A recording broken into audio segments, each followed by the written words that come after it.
ہے دست قبلہ نما لا الہ الا اللہ لا الہ الا اللہ لا الہ الا اللہ لا الہ الا اللہ۔ بسم اللہ الرحمن الرحیم۔ نبوت کے تصور کے حوالے سے جس غلط فہمی کو دور کرنے کی آج کوشش کروں گا، اس کا تعلق اس سوال سے ہے کہ معراج کا جو سفر نبی صلی اللہ علیہ وسلم نے کیا، کیا وہ کچھ جسمانی نوعیت کی چیز تھی یا وہ ایک روحانی تجربہ تھا؟ یہ بات ہمیں معلوم ہے، سورہ بنی اسرائیل کی پہلی آیت میں بیان ہوئی ہے، اور اس کے الفاظ یہ ہیں کہ سبحان الذی اسریٰ بعبدہ لیلا من المسجد الحرام الی المسجد الاقصی، یعنی پاک ہے وہ ذات جو رات کے وقت اپنے بندے کو مسجد حرام سے مسجد اقصی لے گئی۔ تو اس کی بنیاد پہ ظاہر یہ سوال ہمارے ہاں زیر بحث رہتا ہے، اور حدیثوں کی بنیاد پہ، کہ نبی صلی اللہ علیہ وسلم کو جو راتوں رات مسجد حرام سے مسجد اقصی لے جایا گیا، تو اس کی کیا نوعیت تھی؟ کیا یہ فزیکلی لے جایا گیا، ان کو بالفعل لے جایا گیا، یا یہ کوئی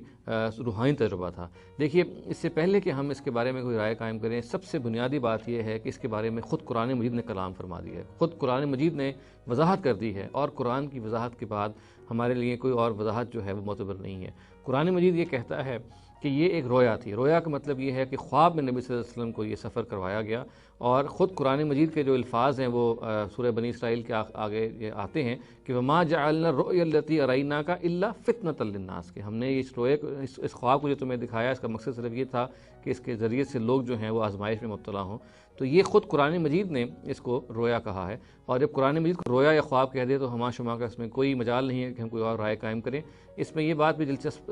حقیقت کے طور پہ سامنے آتی ہے کہ تمام ہمارے جو مفسرین ہیں، وہ جو رویا کا جو لفظ قرآن مجید نے یہاں پہ استعمال کیا ہے، اس کا اطلاق وہ اسی معراج کے واقعے پہ کرتے ہیں جو کہ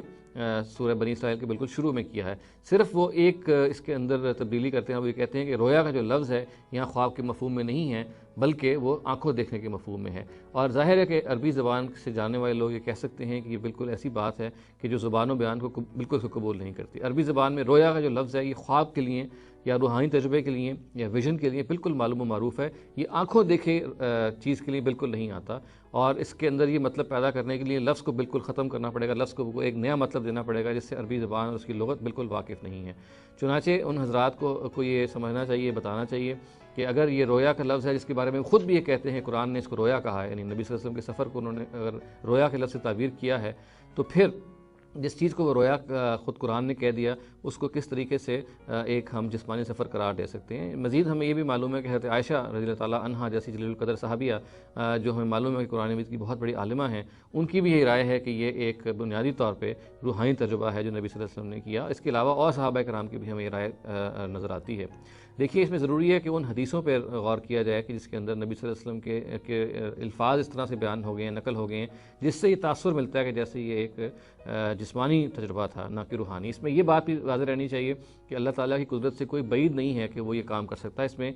یہ ہم اس کو بالکل چیلنج نہیں کر رہے کہ خداوند تعالیٰ کے بس میں نہیں تھا۔ ظاہر ہے کہ خداوند تعالیٰ اگر چاہتے تو یہ سفر وہ جسمانی لحاظ سے بھی کروا دیتے۔ یہ انہوں نے خود چوز نہیں کیا اور خود اس کو روحانی سفر کے طور پہ کروایا، کیونکہ قرآن نے خود کہہ دیا ہے۔ اور یہ بات بھی جان لینی چاہیے کہ اس سفر کی جو نوعیت ہے، اس میں جو کچھ بیان کیا گیا ہے وہ بھی بہت ضروری ہے کہ سمجھا جائے، اس کی تفصیل دیکھی جائے۔ قرآن یہ کہتا ہے کہ یہ جو مسجد حرام اور مسجد اقصی کا جو ذکر کیا ہے، یہ جو رویا کے طور پہ نبی صلی اللہ علیہ وسلم کو دکھایا گیا ہے، اس کے بارے میں ظاہر ہے ہمیں جاننا چاہیے کہ اس کا مقصد کیا تھا، اس رویا کو دکھانے کا، اس خواب کو دکھانے کا۔ تو یہ معلوم ہوتا ہے کہ قرآن مجید کے ذریعے سے نبی صلی اللہ علیہ وسلم کو تعلیم دی گئی کہ یہ جو دو بڑے بڑے مسجدیں ہیں، ایک پہ ظاہر ہے ایک اس چیز کو سگنیفائی کرتا ہے، مسجد حرام اس چیز کو سگنیفائی کرتی ہے کہ یہ مشرکین کے ان کے ذریعے اثر ہے، اس کے کسٹوڈین مشرکین عرب تھے اس وقت۔ اور ہمیں یہ بھی معلوم ہے کہ جو مسجد اقصی ہے، یہ اس کی جو تھی یہ بنیادی طور پہ اہل کتاب کے ذریعے سے، یعنی یہود کے تحت تھی یہ۔ چنانچہ جو مقصد تھا یہ بتانا اس خواب کے ذریعے سے وہ یہ تھا کہ یہ دو امانتیں، جو ایک امانت جو مسجد اقصی ہے، اس کو سمبلائز کرتے ہیں یہود جو ان کے قبضے میں ہے، اور جو دوسری امانت خانہ کعبہ ہے جس کی کسٹوڈینز ہیں مشرکین، یہ دونوں کی دونوں امانتیں ان لوگوں سے چھین لی جائیں گی، اس لیے کہ یہ خائن ثابت ہوئے ہیں نبی صلی اللہ علیہ وسلم اپنے عمل میں، اور یہ امانتیں نبی صلی اللہ علیہ وسلم کو سپورٹ کر دی جائیں گی، اور چنانچہ اس طریقے سے یہ جو بیان ہے یہ قرآن مجید کا پھر آزمائش بھی بن جائے گا۔ سو قرآن مجید کا یہ پورا واقعہ ہے، اس کو ہمیں سمجھ لینا چاہیے کہ بنیادی طور پہ یہ ایک روحانی سفر تھا، خود قرآن نے اس کو روحانی سفر قرار دیا، یہ ایک رویا تھی، ایک خواب کے عالم میں نبی صلی اللہ علیہ وسلم کو یہ سفر کروایا گیا، اور اس کا بنیادی مقصد یہ تھا کہ یہ بتایا جائے ان لوگوں کو، یہود و نصارہ کو اور مشرکین کو، کہ اب یہ جو امانت ہے کہ یہ ان سے لے لی جائے، یہ جو گھر ہیں یہ جو ان کے قبضے میں ہیں یہ بھی ان سے لے لیے جائیں گے، جو اصل میں یہ بتا رہا ہے کہ اب نئی نبی کی جو نبوت ہے یہ بالکل سرزمین عرب میں متمکن ہوگی، اور اس کے بارے میں ان کو کوئی غلط فہمی کا شکار نہیں ہونا چاہیے۔ تو ہم قرآن مجید کے اس بیان کے نتیجے میں یہ بات بالکل سیفلی کہہ سکتے ہیں، بالکل اطمینان سے کہہ سکتے ہیں کہ نبی صلی اللہ علیہ وسلم کو جو یہ سفر ہے یہ بنیادی طور پہ عالم خواب میں پیش آیا، اس لیے کہ اس میں خود قرآن مجید جو ہے بالکل واضح طور پہ کہہ رہا ہے کہ یہ سفر رویا تھا، اور رویا ہمیں معلوم ہے کہ یہ آنکھوں سے دیکھنے کے لیے نہیں آتا، بلکہ حالت نوم میں یا حالت خواب میں جب آپ کچھ دیکھتے ہیں تو اس کی تعبیر کے لیے یہ لفظ استعمال ہوتا ہے۔ اقول قولی ھذا واستغفر اللہ لی ولکم ولسائر المسلمین والمسلمات۔